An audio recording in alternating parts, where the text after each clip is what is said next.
Mas, Babaire Olê, me explica essa história de sacrifício animal. Você começou a contar aquele dia, agora eu quero que você conte em detalhe. No detalhe. Pode sacrificar animal na espiritualidade ou em qualquer outro...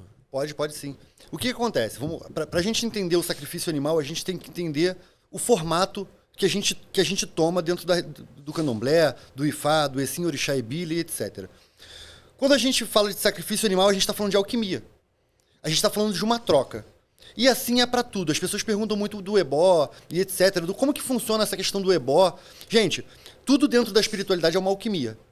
O que vai acontecer aí dentro da espiritualidade? Quando você usa dentro de um ebó, de um trabalho que você vai fazer para a tua força vital ou para a tua vida de uma maneira geral, você usa aí o mariô. Não sei se você já ouviu falar do mariô. Não. Mariô é uma planta que ela cresce no meio dos espinhos. Então, quando você utiliza o mariô, você está falando ali que você quer continuar no meio dos espinhos, das pessoas, das coisas que podem diferir, mas você quer continuar crescendo.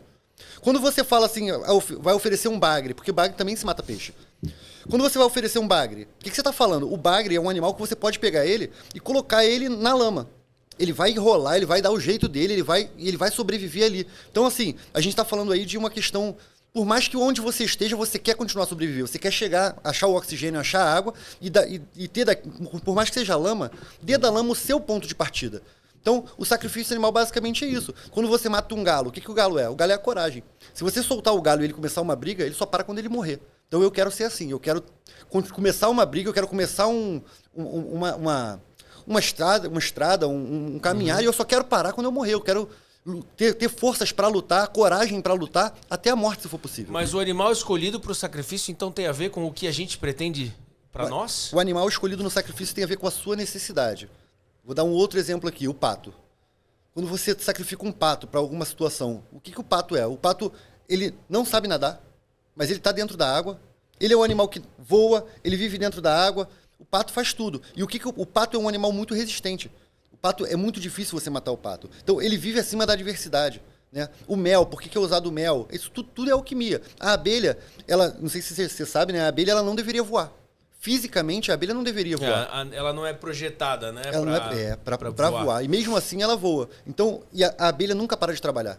Ela está sempre gerando trabalho. Então, o que a abelha ela quer dizer? O mel ele traz para a gente a expansão, né? É o fruto de muito trabalho. Então, a gente precisa do fruto de muito trabalho. O sacrifício animal, basicamente, é isso. É uma troca de energia vital dentro da tua necessidade. Então, ele sempre tem uma ligação com alguma coisa específica. Sempre. Mas tem um ponto interessante que você explicou por cima, naquele dia que a gente conversou, que eu acho interessante a gente abordar isso em detalhe.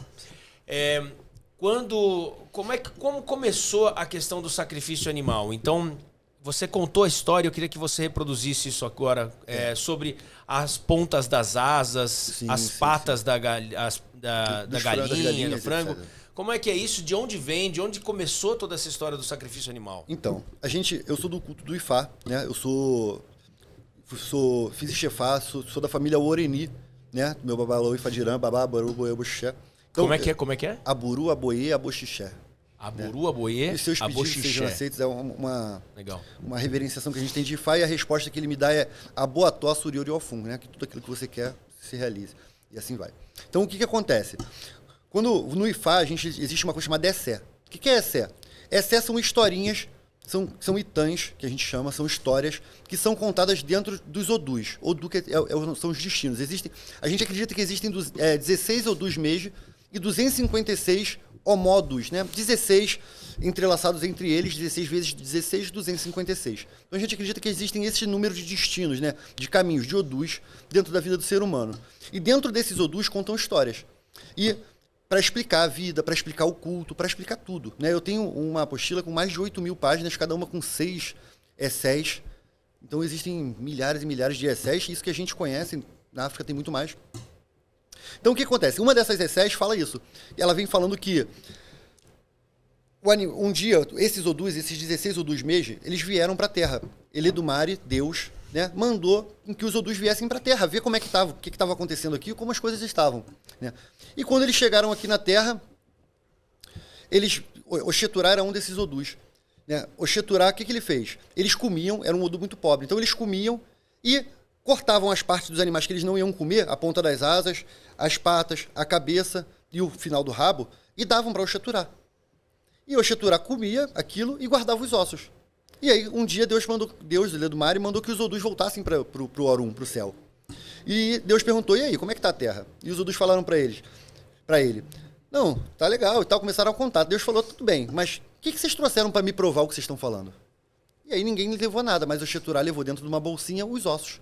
Então, a partir daquele momento, Ledumare falou que o mais importante do sacrifício, né, seria o sangue e as asas, as patas, a cabeça, o rabo, porque aquilo dali seria importante dentro do sacrifício. Aquilo dali simboliza que aquele sacrifício foi um ritual e não uma chacina. Porque a gente tem que diferenciar o que é um ritual do que é uma chacina. E esse essay explica exatamente isso. Então, quando você mata um bicho, você está tirando dele a energia vital. É a troca com a energia vital. E aquele animal você vai consumir. Você consome o peito, você consome outras partes. Só as partes principais do ritual, que são as partes que geralmente a gente não come. Tem gente que come pé, tem gente que come a pontinha da asa, mas geralmente não se consome, são as partes que são entregues no assentamento ou no trabalho que está sendo feito. E aí